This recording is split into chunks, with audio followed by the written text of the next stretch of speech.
আসসালামু আলাইকুম প্রিয় ভিউয়ার্স, দেখেন অনেক কষ্টর পরে অর্গানিকভাবে ইরাকের মাটিতে সিম গাছ উঠানো হয়েছে। ইনশাল্লাহ দোয়া করবেন আমাদের জন্য, জানি এই গাছগুলা বড় করতে পারি, ফল আসার পরে ফল খেতে পারি।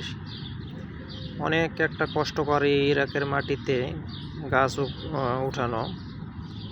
তার কারণ হচ্ছে, দেখেন ভিউয়ার্স, এগুলো সব পাথর, এখানে শুধু পাথর আর পাথর। অনেক পরিশ্রম করে এই গাছগুলো উঠানো হয়। দেখেন আরও গাছ আছে, এগুলা হলো সিম গাছ, বাংলা সিম গাছ। এখানে কিছু করা হয়েছে সিম গাছ, মাশাআল্লাহ সুন্দরভাবে হয়েছে।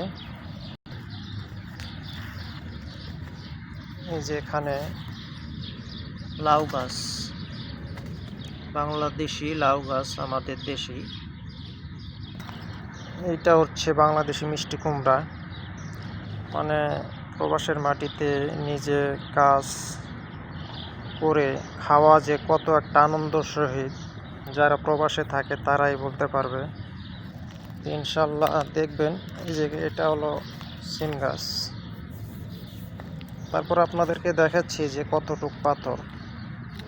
এই যে দেখেন, এটা লাউ গাছ, ইনশাল্লাহ মাশাআল্লাহ বড় হয়ে গেছে অনেক অনেক। এই যে আমাদের দেশীয় বাঙ্গি গাছ, আর এটা হচ্ছে হলো আমাদের দেশীয় মিষ্টি কুমড়া।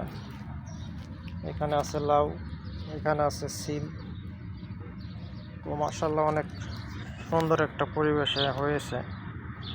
খেতে পারবো কি না ইনশাল্লাহ আল্লাহ জানে, আপনারা দোয়া করেন।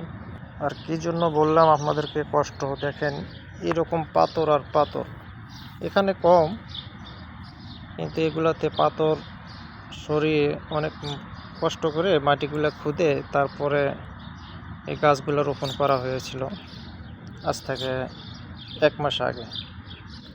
এরকম পাথর, এই জন্য অনেক কষ্ট হয়। তো ভিডিওটা শেয়ার করবেন, কমেন্ট করবেন। ওকে, আসসালামু আলাইকুম। আবারও দেখা হবে ইনশাল্লাহ, যখন ফল আসবে গাছে তখন ইনশাল্লাহ আবার আপনাদের মাঝে শেয়ার করব।